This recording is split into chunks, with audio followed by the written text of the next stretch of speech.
Now, other interesting culture news, you have Bud Light YouTube, beer for breakfast.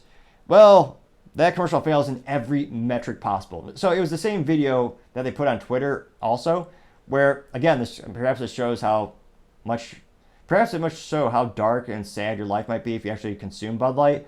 But then the people where they're sitting at the coffee table at a diner, and instead of, they have the coffee mugs, and the waiter comes by and they actually change out the coffee mugs for bottles of Bud Light, which is, yeah, day drinking. Day drinking is something you do, like, I guess, in college, or if you have it preposterously, you have to have a lot of time on your hands, or just have a really dark life, I think, to actually enjoy day drinking. But it's one of those strange phenomenons where, oh yeah, we're going to take away your coffee and give you a bottle of piss, or a Bud Light, I mean, which is disgusting. Personally, yeah, coffee is 1,000 million times, infinitely better, especially in the morning if you're at a diner. But there's a commercial talking about, oh yeah, NFL season is right around the corner. Please, for the love of God, buy our product. And of course, I don't think their sales are going to go up hardly at all during the NFL season. Similar to the 4th of July, where they used to depend on those holidays to boost their sales, and it actually turned out to be their worst sales ever. Now, this specific YouTube video got 13,000 views, which for Bud Light is terrible. This is a brand that millions of Americans know. It's something that almost everyone followed.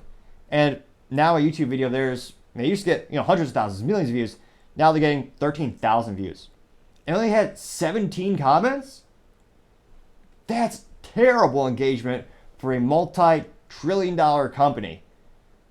And or multi-billion-dollar company. They have lost also billions in stock value as well. But they got 17 comments. Now, there are still some sites that actually track, how many dislikes the YouTube video gets. Because, of course, many suspect it is to protect politicians. They got rid of that feature where the end user can easily see it because, they claim it's because they don't want to hurt creators' feelings. Where, spoiler alert, it's still on the back end logistics. When you look at the YouTube Studio tab, it tells you the ratio.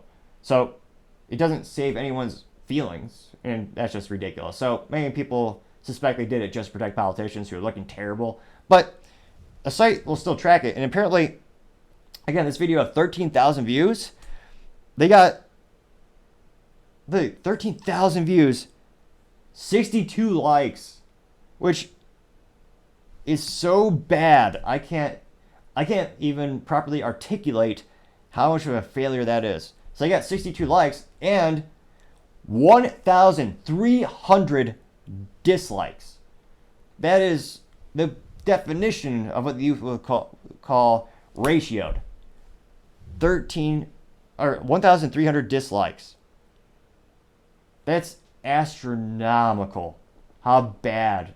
And that just shows you how many people do not forgive them. Because again, they also never really properly apologized and they just pissed everyone off. But the top comments, when you look into it, the top comment is actually a gentleman who notes that statistic, and he got 11 likes. The second one was a gentleman saying, quote, "Seeing your product sit on the shelves brings laughter and joy to millions," unquote. Now, his comment on the video got 5 likes. So the top comments by the number of likes were all the ones who didn't like the YouTube video. And it just goes to show you the boycott is not losing steam. People are still irate with this company. And I don't see them how they're going to pull out this nosedive anytime soon. But as Magic 8 Ball might say, the outlook for them is not so good. Thank you, everyone, for taking the time to tune in. Again, we're trying to get to 3,000 subscribers by the end of August, so you can click that button and greatly appreciate it. Also, don't forget to take the time to like as well as comment. The feedback is greatly appreciated, helps the channel grow and develop. Also, and lastly, don't forget to tell your family, tell your friends, tell your coworkers, heck, tell your enemies, tell anyone and everyone. Just stay safe and fight the good fight.